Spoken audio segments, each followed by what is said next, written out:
אל תתייחסו לכאן, אני מכינה לאחותי אוכל, אני יודעת שאסור להראות ביוטיוב סכין, אבל לא לדאוג, אני שנייה חותכת ואני חוזרת.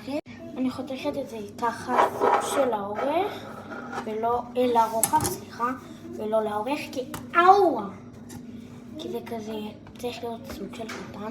אני אוציא את השוקולד הנה השוקולד. המשפחה שלי אוהבת שוקולד השחר. אני טיפה יותר עם נוטלה, אבל בסדר. זה מה שכל המשפחה שלי אוהבת. אז נזרום. זה פשוט ילדים אוהבים.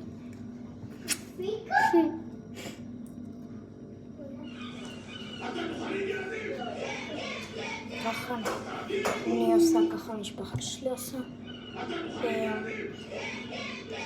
שמים אחרי ששמנו בכל ביי!